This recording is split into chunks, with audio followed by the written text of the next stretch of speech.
Hello, welcome, bienvenue. Aujourd'hui, on va react ensemble. Enfin, techniquement, vous allez react à moi qui va react à de l'eau. Je n'ai jamais bu d'eau de toute ma vie.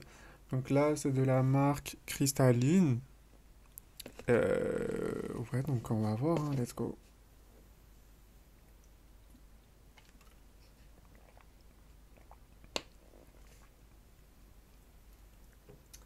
Dinguerie, dinguerie, masterclass. Masterclass.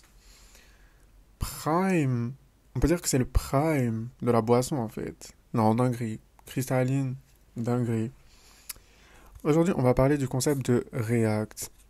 Avant ça, j'aimerais d'abord remercier tout le monde pour les bons retours que j'ai eus. On est déjà à 1000 sur la chaîne YouTube, c'est fou. Et merci beaucoup. Genre, j'ai vraiment beaucoup de bons retours. Quelques deux, trois rageux dans un coin, mais c'est vraiment minoritaire, quoi. Donc voilà, j'apprécie énormément. Ça me fait trop plaisir et c'est pour ça que je continue, je fais ça pour vous et pour le PayPal qui est dans ma bio. Non, je rigole. Du coup, le concept de React, ça fait grave longtemps que je voulais en parler. La première fois que ça m'est vraiment venu, comme un truc où j'étais comme, il faut que j'en parle, c'est quand le film de Inoxtag est sorti. Kaizen. Kaizen, pardon. Donc, je pense qu'à ce stade-là, tout le monde sait ce que ce film c'est. En gros, c'est Inoxtag, qui est un streamer qui monte une montagne et il a fait un film. Euh, et moi, il faut savoir que Inoxtag, à ce moment-là, en tout cas avant ce film, je savais pas qui c'était.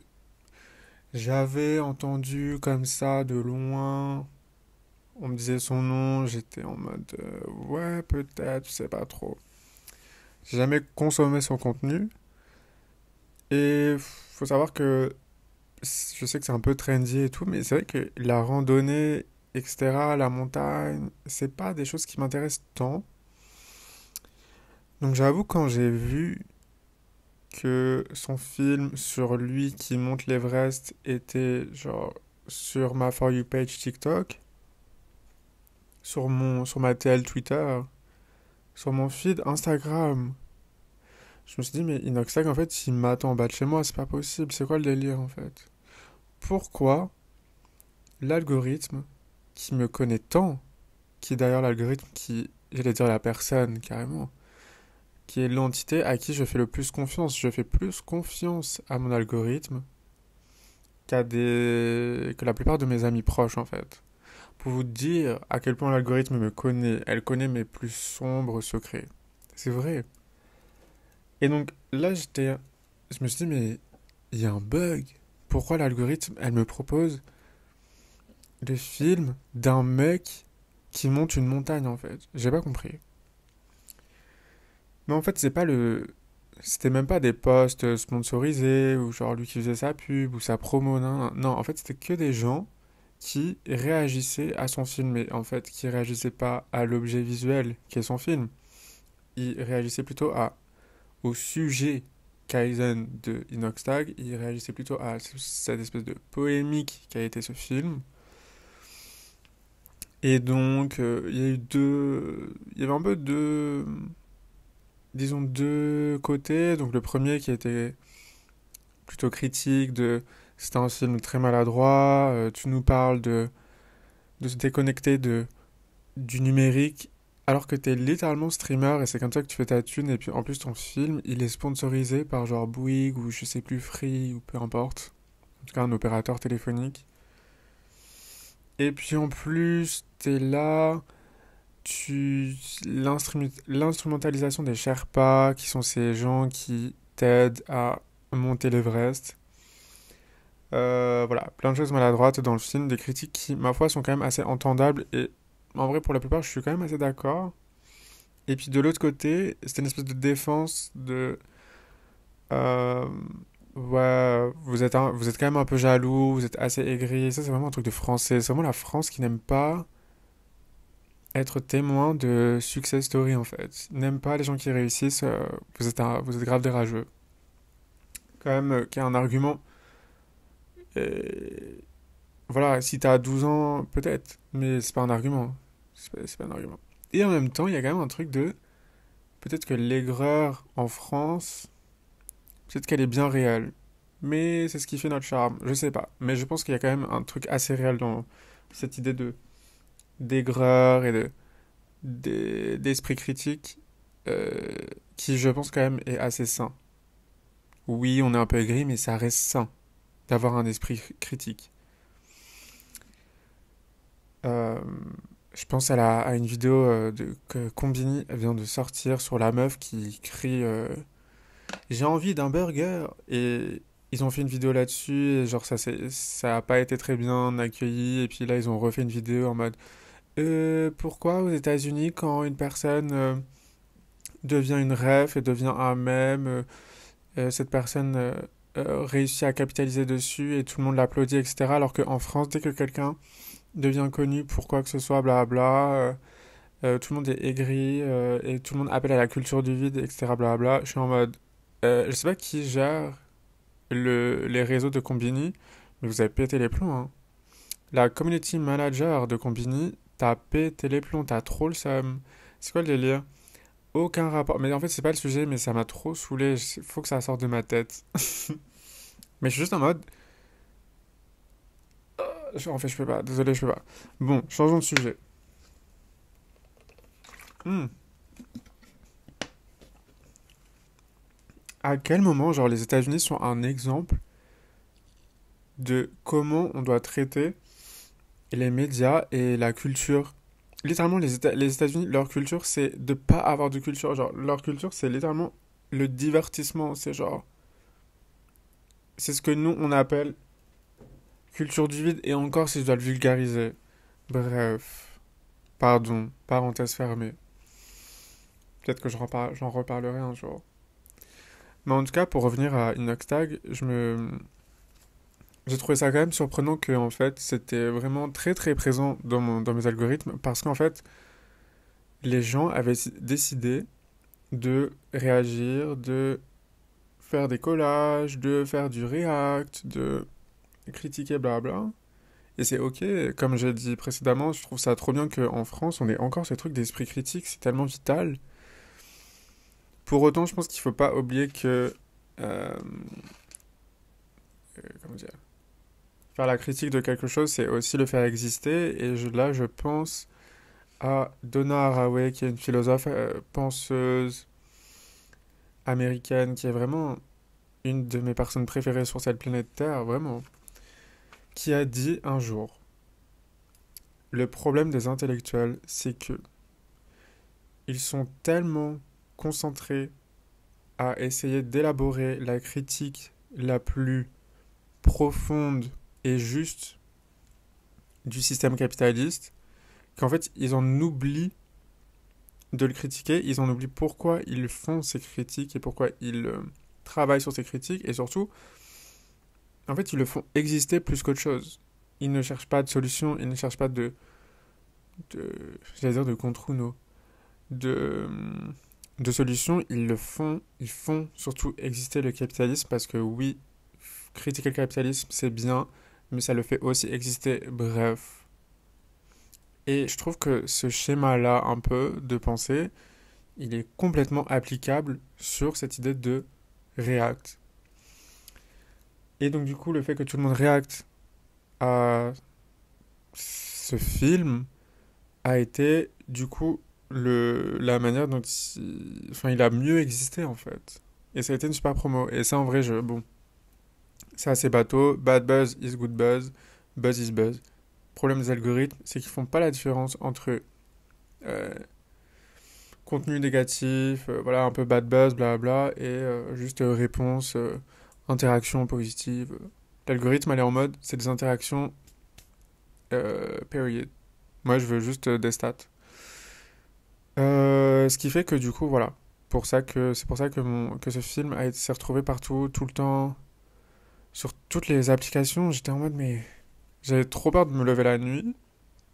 Il y avait Inoxtag en fait qui était là en mode salut. J'étais en mode bref. Mais encore dans le cas, en tout cas d'Inoxtag, je trouve que ça va.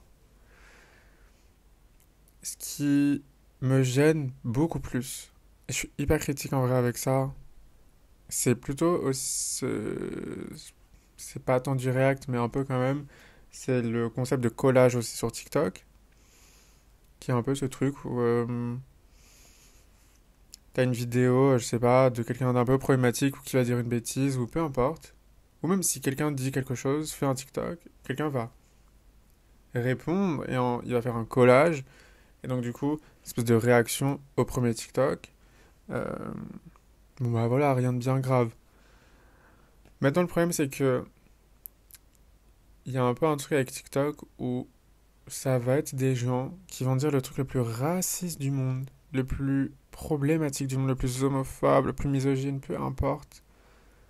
Euh, mais d'une manière presque délibérée. Il y aura toujours quelqu'un pour faire un collage et réagir et dire mais c'est trop une blague, mais non mais quoi, mais c'est tellement problématique, bla bla bla, non, non, non.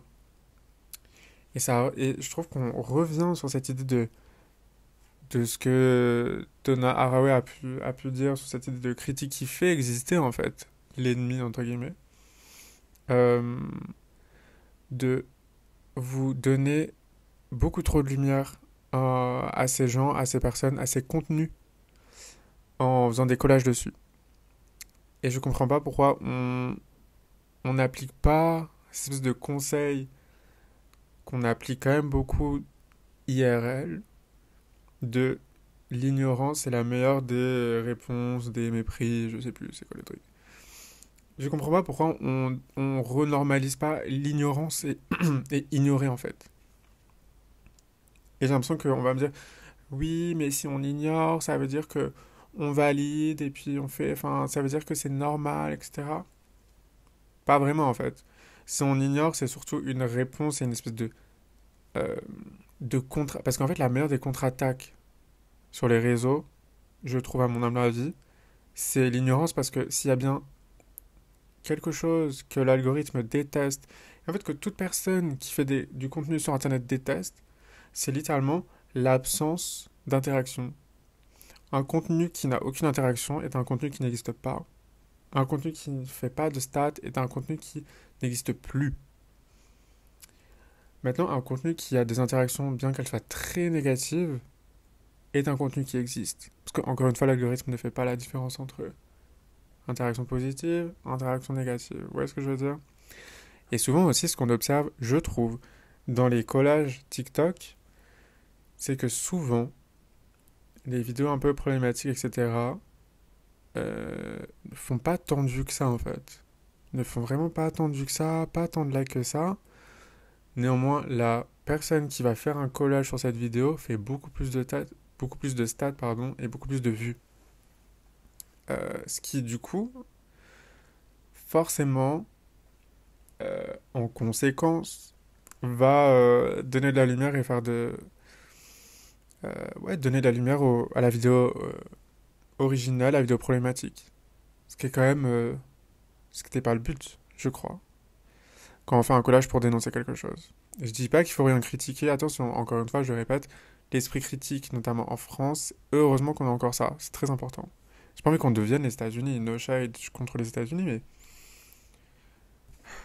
s'il y a bien un truc un peu français qui est quand même bien, c'est quand même ça, c'est quand même l'esprit critique. Sinon, on serait encore sous Louis XIV en fait. What the fuck? Donc, et en toute honnêteté, j'ai unfollow quand même quelques personnes, même qui étaient vraiment avec qui je suis assez d'accord tout le temps, qui sont. On est politiquement plus ou moins du même bord, enfin je veux dire. Je suis assez d'accord avec toutes les takes que ces gens font, etc. Mais en fait, si ton contenu c'est genre contrer des gens et ton contenu c'est juste faire des collages sur ces gens-là, en fait, désolé, non. Non, non, non, non, non, non. Désolé. Parce qu'en fait, du coup, je consomme aussi un contenu que j'ai pas envie de voir. Et toi-même, tu fais exister. Et ces contenus-là, il y a quand même un espèce de truc presque vicieux. Alors, c'est peut-être moi qui suis une mauvaise langue, peut-être. Peut-être c'est moi qui suis un peu aigri, peut-être. Mais il y a une espèce de comme si ces gens-là, avec qui, de base, hein, je suis assez d'accord, dès qu'ils voient un contenu un peu problématique, un peu une personne qui dit une dinguerie, tu vois, un truc vraiment, comme j'ai dit, raciste, homophobe, peu importe, j'ai l'impression que ces gens-là voient ce contenu-là et ils sont en mode, oh, trop bien, trop bien. Enfin, horrible, horrible ce que la personne dit, mais parfait, ça, parfait pour un collage, ça, trop bien, ça, tu vois, ça, direct, collage direct. Ça va, ça, il faut que je réacte, ça. Bah, parce que, oui, ça va stats. Pas que pour ça. Mais il y a une espèce de truc où, en fait, on oublie qu'en fait, on devrait pas être, on ne devrait pas avoir à faire des collages et à réagir, en fait. On ne devrait pas être, vous voyez ce que je veux dire? J'ai l'impression qu'il y a une espèce de, je dis pas que les gens sont contents de voir du contenu problématique pour pouvoir y répondre, mais en attendant, ça fait c'est des possibilités de contenu, surtout quand ton contenu c'est juste faire des collages. Ou alors en majorité faire du collage. Et tu sais que ton contenu le plus vu, c'est quand tu fais des collages. Et quand tu contres, entre guillemets, quelqu'un. Aussi parce que les gens aiment voir du conflit, donc forcément ça va stat. Euh, ouais,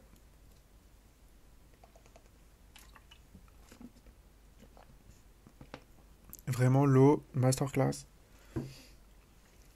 Euh, donc là, je parlais vraiment de TikTok et de gens que malheureusement je regarde plus trop ou parfois j'ai unfollow ou juste je masque tous ces gens qui font des collages tout le temps, bien que je sois d'accord avec eux encore une fois. Et pour passer de TikTok à Twitch, je pense qu'il y a un peu un truc où le truc sur Twitch, notamment les gens de gauche, euh, que j'aime beaucoup, on est ensemble, hein, croyez pas. Mais si je vois quelqu'un de gauche réagir à un truc genre TPMP sur Twitch, c'est mort. Je vais pas unfollow, genre je suis pas aussi radical. Quoique. Mais en tout cas, je vais pas regarder. Genre, je vais pas regarder, j'avoue, c'est ma limite. Pour moi, ça serait presque le même schéma de parler avec un facho, genre. Donner la parole à l'extrême droite. Littéralement laisser la place. Et je comprends que des émissions comme TPMP, en fait, c'est tellement gros que tu peux pas passer à côté. Que ça fait partie de la culture un peu globale, visuelle, française. Et donc, à un moment, si tu veux avoir une vision en 360 de ce qui se passe, de ce que c'est la France, tu t'as pas trop le choix, en fait, de regarder TPMP, mais en même temps, je trouve que c'est ça qui est bien, pardon, sur Internet, contrairement à la télévision, c'est qu'en fait, on a le choix. Et que du coup, si on choisit de pas donner de la lumière à des émissions horribles comme TPMP, bah autant faire le choix de pas regarder. Et donc du coup, dès que je vois quelqu'un, vraiment, si je vois quelqu'un react à genre TPMP, c'est mort, genre je peux pas, vraiment je peux pas. Je je peux pas, je suis en mode, en fait, il y a déjà tellement de spectateurs à la télévision et en plus, nous on va regarder ça sur internet, genre what? Genre what? Et plus on va regarder, plus on va les rendre indispensables, et plus on va les regarder, plus on va les faire exister. Enfin, il y a une espèce de truc où on revient toujours à ce même schéma de genre, on critique, mais on fait exister, donc du coup, quelle est la limite? Vous voyez ce que je veux dire? Mais, pour être sur un truc aussi un peu plus positif, quand même, moi, il y a un truc que j'aime beaucoup, beaucoup, beaucoup avec Twitch, c'est l'idée que moi, je regarde pas du coup la télé, et j'écoute pas tant la radio, donc du coup, j'avoue que parfois je suis pas trop au courant de ce qui se passe. Twitter, j'y vais, mais c'est vraiment pour poster deux trois bêtises. Je scroll, ensuite je perds un peu foi en l'humanité, je ferme l'application, genre. Et TikTok, c'est vraiment pour des blagues. Donc, je suis pas trop au courant de ce qui se passe et tout. Et c'est assez agréable en fait de voir quelqu'un te dire, ok, bah je vais te faire un plus ou moins résumé de l'actualité. On va regarder ça ensemble. On va regarder ça tous ensemble. Parce que du coup, il y a un chat et tout. Et il y a une espèce de truc où souvent je trouve quand on regardait la télé, genre journal du 20h, que sais-je, il y a un truc où t'es très seul face à ta télé et puis tu regardes, t'es dans ton salon et puis là je trouve qu'il y a un truc un peu plus chaleureux de se dire qu'on est genre des centaines ou des milliers, que sais-je, même si on n'est que quatre en fait, sur un stream. En tout cas, on est ensemble à regarder un truc. Et si on n'aime pas, et bah comme la télé, on peut changer de chaîne et puis on peut juste donner notre avis sur le chat. Enfin, une espèce de truc où, bah, beaucoup plus communautaire en fait. Et je trouve ça très agréable. C'est pour ça que j'aime bien regarder quand même des gens qui réactent, entre guillemets, à l'actualité. Euh, Ouais, je me sens grave seul en fait. Non, mais en tout cas, je trouve que c'est un sentiment très agréable. Euh, Quand c'est pas TPMP. Ouais. L'autre point. Pardon, je regarde parce que parfois j'ai noté des trucs, mais vraiment je suis en mode, mais pourquoi j'ai écrit ça en fait? Euh, j'ai écrit recyclage, mais en fait, c'est parce que le React est devenu tellement un concept populaire que du coup, c'est un peu Inception. C'est-à-dire que, en fait, si tout le monde React à du contenu, qui fait le contenu sur lequel les gens réactent? Vous voyez ce que je veux dire ou pas? J'ai l'impression que Bon, déjà, j'ai l'impression qu'on consomme le même contenu depuis à peu près 2020. Ça, c'est une théorie que j'ai, dont j'ai déjà parlé rapidement, mais pour moi, depuis le Covid, mais vraiment, je vous jure que je passe pour un complotiste, mais pour moi, depuis 2020, on consomme le même contenu, on fait les mêmes blagues sur Twitter, on fait les mêmes blagues sur TikTok. Les blagues de Twitter vont sur TikTok et les blagues de TikTok vont sur Twitter. Insta, il n'y a plus personne. C'est genre LinkedIn, Anyway. Et il y a un truc où je vous jure, encore aujourd'hui, je sais plus, j'ai vu un TikTok, je sais pas si c'était une blague, un truc un peu fun, genre, et je suis en mode, mais ce TikTok, tous les ans, quelqu'un le fait, genre, tous les ans, quelqu'un le fait.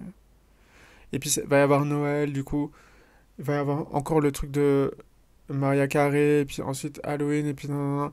Espèce de truc où j'ai l'impression qu'on est vraiment bloqué dans une faille spatio-temporelle. Mais ça, c'est un peu ma théorie, et que genre, il n'y a pas de nouveau contenu depuis 2020. Et aussi parce que du coup, il y a ce truc de React, où en fait, le React, c'est littéralement du recyclage, entre guillemets.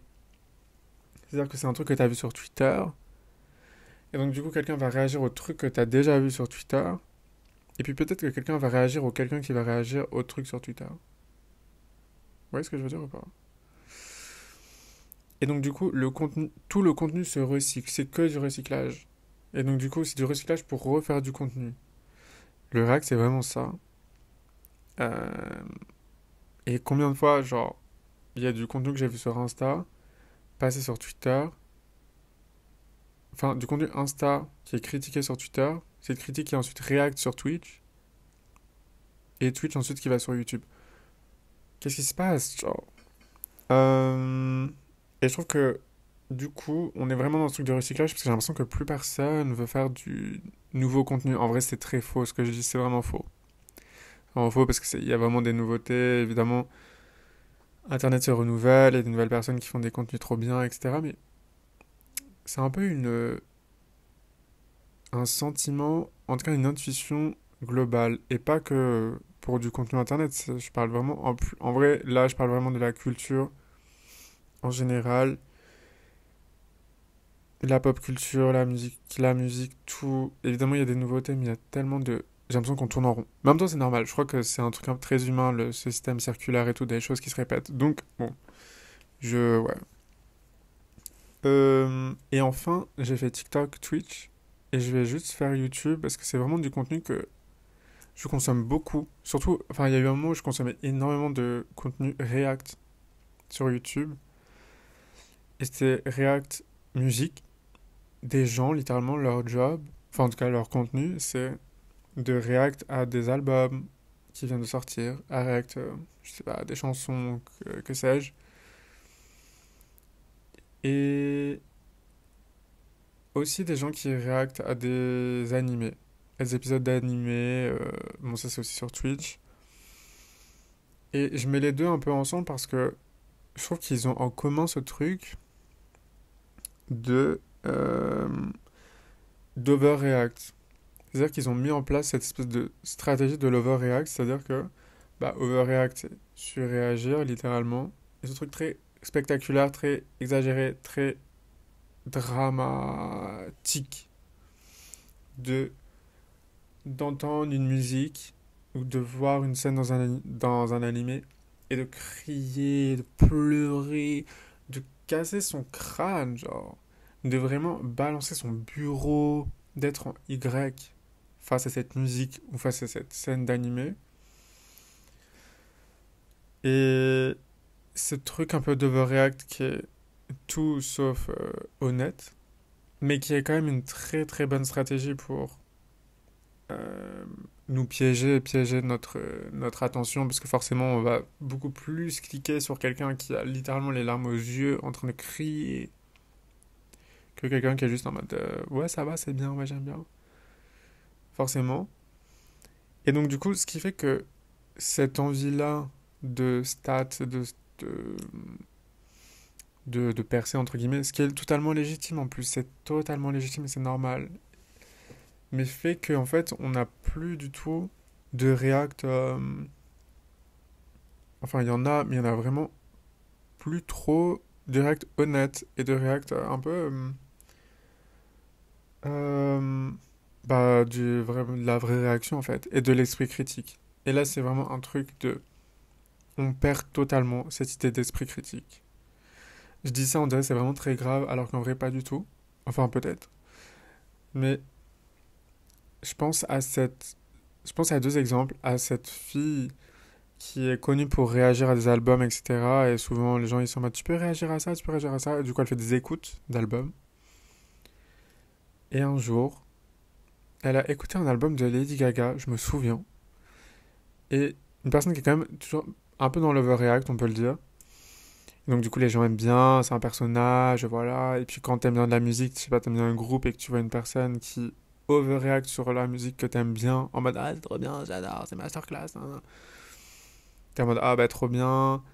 Et là, sur cet album de Lady Gaga, elle était grave en mode, Hmm, là, les gars, je sais pas. Ouais, je sais pas. Parce qu'en réalité, son album à Lady Gaga à ce moment-là, il était pas ouf.